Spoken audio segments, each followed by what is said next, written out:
Just as we saw earlier where we can build and add elements dynamically using JavaScript, we're going to do the same thing in this lesson. So first of all, let's create our dot, and we're going to add in classes to the elements that we're building out. So we need to have little round black dots that we can add to our dice. So setting the width and the height to 25 pixels. So that looks like a good size. Using border radius to make the dot round. If we do 50%, that will give us a round dot. We're also going to use display and inline block so that we can stack them next to each other. And then margin, give it a little bit of a margin. So how about margin 2? Also, we're going to set with different backgrounds, and black will be for dots that are black and background, and we'll have white for white dots.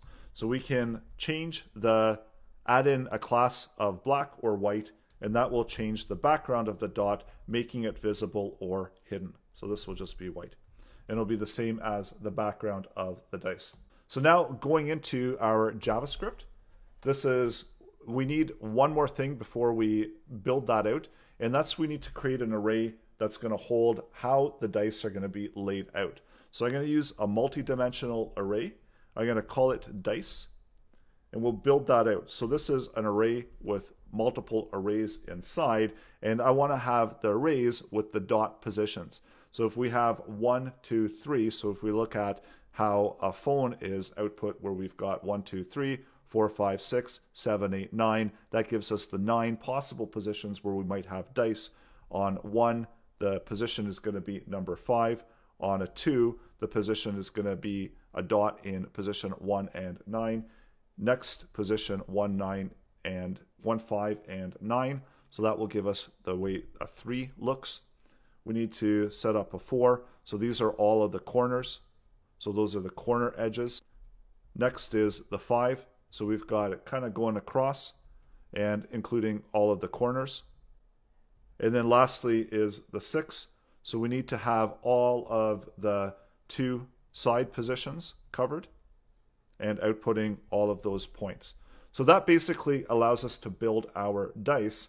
And next we need to just simply run through all of these values and see which ones we're turning white and see which ones we're turning black. And we're going to generate all of these elements using JavaScript. So going down to our builder function, we want to determine which die array that we're using.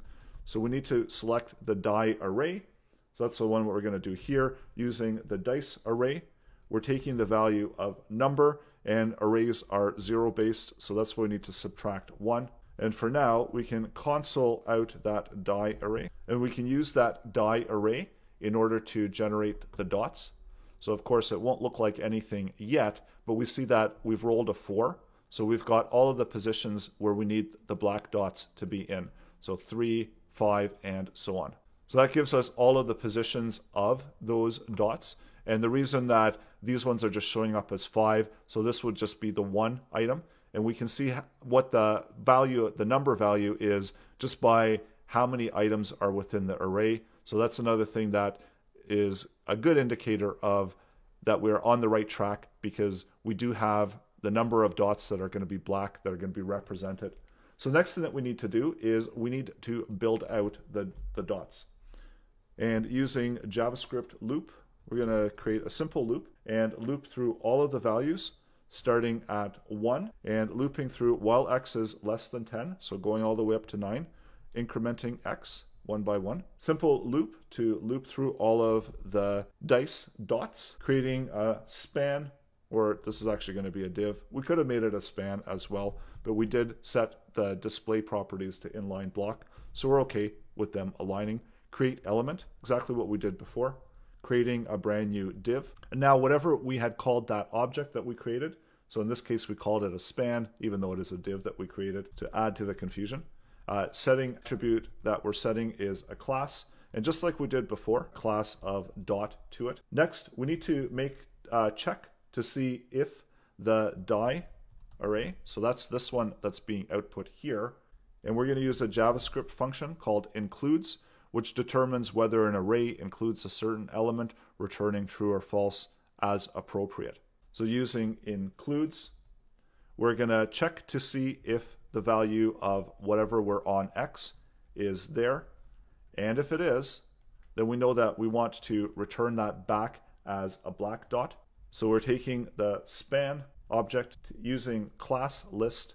And this is how we add to a class list, because we already have an existing class list. So we want to add it to dot. We set it as an attribute, and now we want to add to that class list.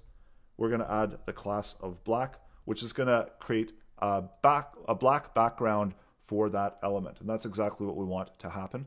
We also need to add in one more rounded bracket there. And then once we conclude this, we're going to take that div. So this is the element that we created outside of the loop, and we're going to append a child. So just as we did over here, we're appending a child, and the child object name is span to the div, and we're going to be returning the div as normal. So let's try that out.